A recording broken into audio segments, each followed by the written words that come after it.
If you're making plans to leave the United States, if your presidential candidate loses the election this year, and your goal is to move to Canada to get away from all the chaos, I have some sobering news for you. Canada may not want you, and living there may make your life a whole lot more difficult. I've got some alternatives and everything that you need to know about moving to Canada right now.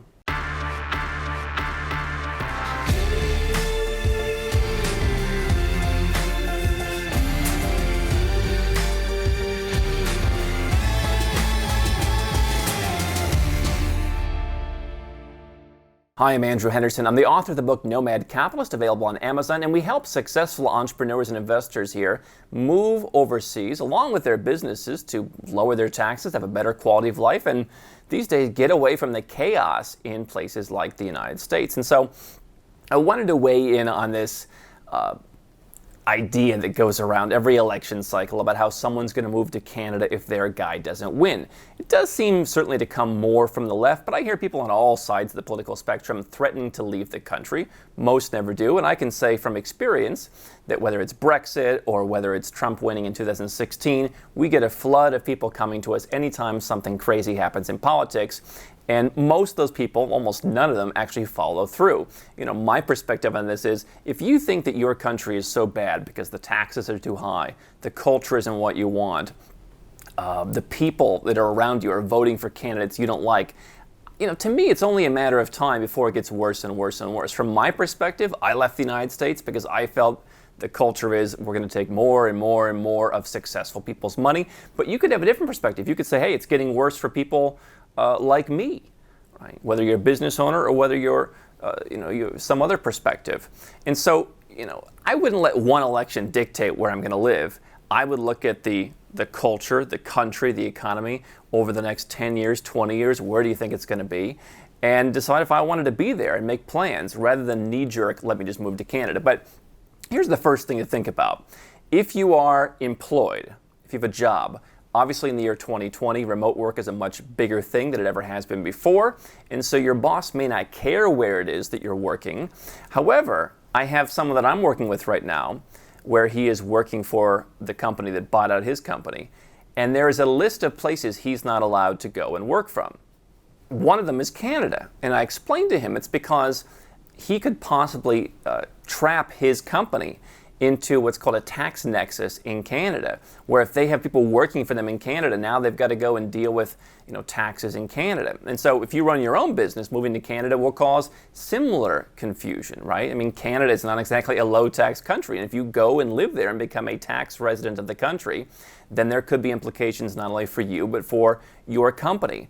And so your boss may not want you to go and live in Canada, and you may need to find another job. Now, that brings us to the next challenge. How do you get into Canada? If you're an American, you can go up and spend about 6 months at a time without a visa. Now, obviously, Canada in 2020 has been closed down for much of the year. And so you may have challenged getting in due to the particular circumstances in the world right now. But let's just say those circumstances pass and you can get in. How are you going to get a job? Tourists can't have jobs. Now, I suppose you could, do, again, remote work. That might last for a while. Technically, not really supposed to be working in Canada, and they're probably more strict than many countries are. What if your boss doesn't let you go? Can you get a job in Canada? Well, get in line. It is nowhere near as easy as it used to be for you to go up and get a job. And so you need some kind of reason to immigrate to a country. You can't just show up and say, here I am. I mean, you're not going to apply as a refugee. And so getting a visa in a country, getting a residence permit in a country like Canada, the UK, Australia, these are tough places. They are very difficult from an immigration perspective, the same way that the United States is. And so, my perspective on moving to Canada is it's almost seems like the political equivalent of back in the 90s when athletes would scream out, I'm going to Disney World. It's just the thing to do. It's a catchy thing that people glom onto. I said 4 years ago when Trump was running the first time, I said, I would threaten to move to Mexico. You have better weather, better food, more favorable taxes, lower cost of living. Okay, I can't say nicer people. The Canadians are pretty nice too, but you've got a lot of benefits in Mexico. You can live on the beach, you can live in the big city, you've got everything that you want, but Americans kind of look down on Mexico. There are plenty of places in Mexico that are perfectly safe. You can stay out of the chaos in Mexico the same way you can stay out of the chaos in the United States, where there's all kinds of shootings and riots going on. And so, Mexico, from an immigration perspective, is much easier for U.S. citizens. Their country has remained open. I have family just went to Mexico recently. They got in, they went back, no problems. And so, if you're going to leave the country in protest of a candidate getting elected, I would rather you do it from the perspective of, this is not just a 4-year thing, but I don't like the way the country is going. You can always change your mind and come back, but if you do want to leave, consider easier countries like Mexico.